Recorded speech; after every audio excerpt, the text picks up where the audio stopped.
Hello, everyone. This is Eleanor Rigby. I was looking at this old tarnished silver thimble today. It belonged to my mother, and then it was mine for 60 years. It's funny how objects stay shiny while we begin to fade. Looking at it made me realize how quickly the seasons turn. If I hadn't learned to truly watch the quiet shifts in the people I love, I would have missed the most sacred moments of my life. I would have lost the chance to say what matters most before the door finally closed. Before I tell you this story, please subscribe. I want to pass this wisdom down before I'm gone so you don't make the same mistakes I did. Back in the 70s, my husband Arthur and I thought we were invincible, but experience has taught me that life doesn't leave with a bang. It leaves with a whisper. I remember my dear friend Martha. We had been friends for 50 years. About a year ago, I started noticing things, not big things, but the kind of subtle warnings a heart notices if it's paying attention. The first sign was the way she started letting go of her treasures. She had a collection of hand-painted teacups she'd spent 40 years finding. One afternoon, she just pushed the box toward me.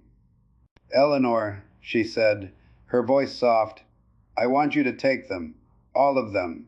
She wasn't depressed. She was peacefully unburdening. When the soul prepares to leave, it stops clinging to the physical world. They are packing a very small suitcase for a very long journey. The second thing was her sleep. In all my 80 years, I've seen many kinds of tired, but this was different. She started retreating into a deep, heavy slumber. It wasn't the exhaustion of a long day. It was the exhaustion of a long life. The body begins to conserve its spark. "I'm just spirit tired, Elle," she told me.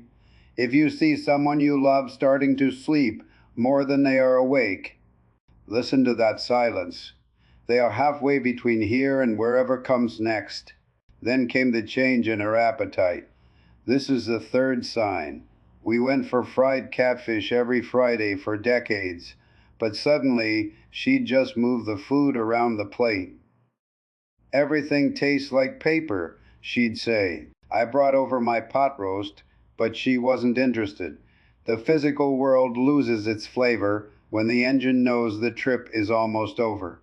Don't pester them to eat. Just understand that they are finished. The fourth sign is a shift in perspective. Martha started talking about people who had been gone for 30 years, her brother, her parents, as if they were in the next room. She wasn't losing her mind. She was just seeing the veil get thinner. When they start reaching back into the past more than they look toward next month, it's because their next month is no longer on this map. The final sign is the rally. Martha had a week where she was suddenly herself again.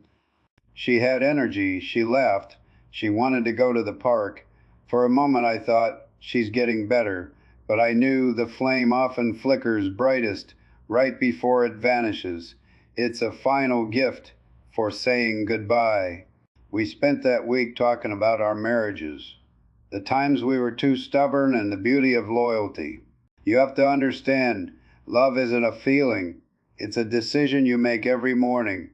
Modern dating is so quick to throw things away, but we fixed what was broken.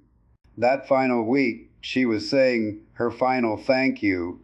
A few days later, she went back to sleep and didn't wake up. I tell you this to make you wake up. If you see these signs, don't run away. These signs are a grace. They are a warning to hold their hand a little longer and forgive that old grudge. The greatest regret isn't that people die. It's that we let them go without acknowledging they were leaving. Patience and sacrifice aren't just words. They are the tools we use to walk each other home. It wasn't easy watching Martha fade. It was the hardest year of my life, but it was the most honest. Reach out. Sit in the silence. You don't need the right words. Just being there is enough. Loyalty is staying until the very last light goes out.